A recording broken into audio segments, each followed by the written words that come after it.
எம்ஜிஆரின் சாதனையை தனது முதல் தேதியிலேயே முறியடித்து புதிய வரலாற்று சாதனை படைத்துள்ளார் தாவேக தலைவர் விஜய். அரசியலுக்கும் சினிமாவுக்கும் நீண்ட காலமாகவே ஒரு பந்தம் இருந்து வருவதை எவராலும் மறுக்க முடியாது. அண்ணாதுரை, கருணாநிதி ஆகியோர் தங்கள் எழுத்துக்களின் மூலமும், எம்ஜிஆர், ஜெயலலிதா போன்றவர்கள் திரைபிம்பத்தின் மூலமும் மக்கள் செல்வாக்கை பெற்றனர். தற்போது இதே வழியில் தமிழ்நாட்டு மக்கள் மத்தியில் அபரிமிதமான செல்வாக்கை பெற்று நடிகராக இருந்து அரசியலுக்கு வந்தவர்களில் அதிக வாக்கு விழுக்காட்டை பெற்றவர் என்ற புதிய வரலாற்று சாதனையை விஜய் தன்வசப்படுத்தியுள்ளார். விஜயின் இந்த பிரம்மாண்ட வெற்றிக்கு சினிமா பிம்பமும் சமூக வலைதளங்களும் பிரதான காரணம் என்றால் அது மிகையல்ல. சினிமா புகழை தாண்டி தனது ரசிகர் மன்றங்களை 2009 விஜய் மக்கள் இயக்கம் என மாற்றி மக்களுக்கு நலத்திட்ட உதவிகளை பல ஆண்டுகளாக செய்து வருகிறார். இது அவருக்கு திரை பிம்பத்தை தாண்டி நிஜ வாழ்க்கையின் மக்களிடையே நம்பிக்கையை ஏற்படுத்தியது. 2017 ஆண்டு அனிதா என்ற மாணவி மரணம் நிகழ்ந்த போது அவரது குடும்பத்திற்கு ஆதரவாக இருந்தது. 2018 ஆண்டில் தூத்துக்குடி துப்பாக்கிச் சூட்டில் உயிரிழந்தவர்களின் குடும்பத்தினருக்கு நிதி உதவி அளித்து உதவி செய்தது ஆகியன குறிப்பிடத்தக்கது. இதற்கு நடுவில் 2021 ஆண்டு அக்டோபர் மாதத்தில் நடைபெற்ற தமிழக உள்ளாட்சி தேர்தலில் போட்டியிட்ட விஜய் மக்கள் இயக்கத்தைச் சேர்ந்த வேட்பாளர்கள் சில தொகுதிகளில் பெற்ற வெற்றி விஜய்க்கு மிகுந்த உற்சாகத்தை ஏற்படுத்தியது மட்டுமல்லாமல் விஜய் அரசியலில் இறங்க மிகப்பெரிய நம்பிக்கையை ஏற்படுத்தி கொடுத்தது.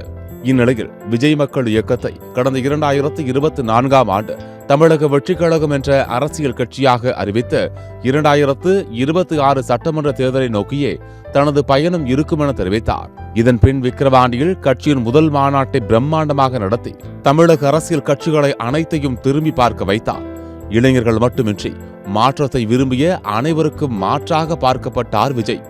இதன் பின் 234 தொகுதிகளும் வேட்பாளர்களை களமிறக்கி தேர்தல் பிரச்சாரத்தை மேற்கொள்ள தொடங்கினார்.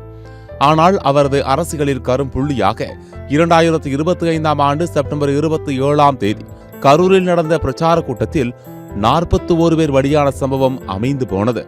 அதன் பின் சில மாதங்கள் கழித்து பிரச்சாரத்தை தொடங்கினார் விஜய்.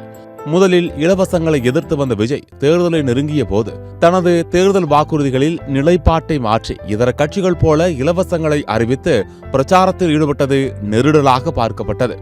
மேலும் முறையாக பிரச்சாரம் மேற்கொள்ளவில்லை, மக்களை முறையாக சந்திக்கவில்லை என பல குற்றச்சாட்டுகள் முன்வைக்கப்பட்டாலும் பெரும் எதிர்பார்ப்பு, நம்பிக்கையோடு தேர்தலில் மக்கள் தாவேகவை 108 தொகுதிகளில் எதிர்பாரா வெற்றியை பெற வைத்துள்ளனர்.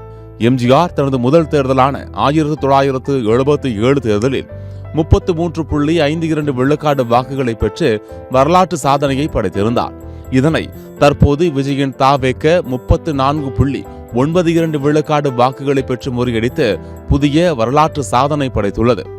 108 தொகுதிகளில் மட்டுமே தாவேக வெற்றி பெற்றுள்ள நிலையில் பெரும்பான்மையை நிரூபித்து ஆட்சியமைக்க அதற்கான வேலைகளில் தாவேகவினர் ஈடுபட்டு வருகின்றனர். 118 என்ற மந்திர இலக்கை விஜய் அடைவாரா? கூட்டணி ஆட்சி அமையும் என்றால் கூட்டணி கட்சிகளை எப்படி விஜய் கையாளுவார்? அவரின் சட்டமன்ற செயல்பாடுகள் எப்படி இருக்கப் போகின்றது என்பதை பொறுத்திருந்துதான் பார்க்க வேண்டும்.